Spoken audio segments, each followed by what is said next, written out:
시청자 여러분 안녕하십니까? 강상구입니다. 윤석열 대통령과 한동훈 국민의힘 비대위원장이 23일 충남 서천 특화시장의 화재 사고 현장에서 만나 화해의 제스처를 나눴습니다.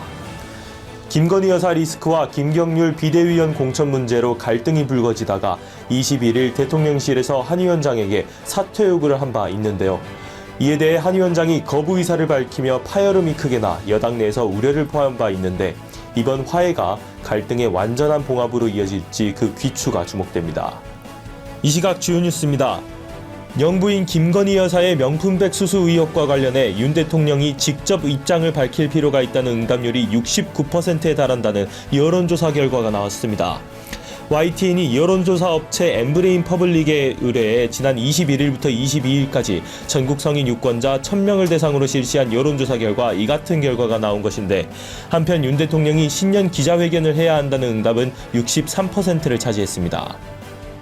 윤성덕 주 제네바 한국대표부 대사가 현지 시각 23일 스위스 유엔 제네바 사무소에서 열린 중국에 대한 보편적 인권 정례 검토 절차에서 탈북민을 포함한 해외 출신 이탈자들에 대한 적절한 보호를 제공하길 권고한다고 밝혔습니다. 또한 강제 송환 금지 원칙을 포함한 국제 규범을 존중할 것과 국내 난민법 제정을 검토할 것 역시 권고사항으로 제시했습니다. 지구 멸망까지 시각을 상징적으로 보여주는 지구 종말 시계의 초침이 작년과 같은 자정 90초 전으로 설정됐습니다. 미국 핵과학자회는 현지 시각 23일 지구 종말 시계에서 종말을 의미하는 자정까지 남은 시간을 90초로 유지한다며 그 근거로 우크라이나 지역과 팔레스타인 지역에서 벌어지는 전쟁으로 인한 핵 위협, 기후변화에 대한 부족한 조치, 인공지능과 새로운 생명공학의 오용 등을 들었습니다. 대학 강의 도중 일본군 위안부를 매춘의 일종이라 발언한 류석춘 전 연세대 교수가 명예훼손 혐의에 대해 무죄를 선고받았습니다.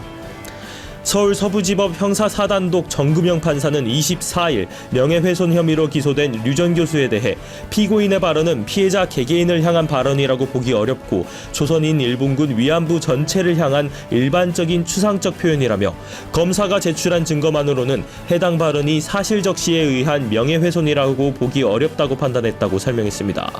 행복해지는 방법에 대한 고민은 우리 모두가 마주치는 난제죠. 하지만 잘 생각해보면 우리는 그저 다른 사람에게 베푼 작은 친절에 그가 기뻐하는 것만으로도 행복해지기도 합니다. 행복해지는 방법은 어쩌면 어렵게 생각할 일이 아닐지도 모르겠네요. 이 시각 주요 뉴스였습니다. 구독과 좋아요를 눌러주시면 더 좋은 뉴스로 보답하겠습니다. 지금까지 강상구였습니다.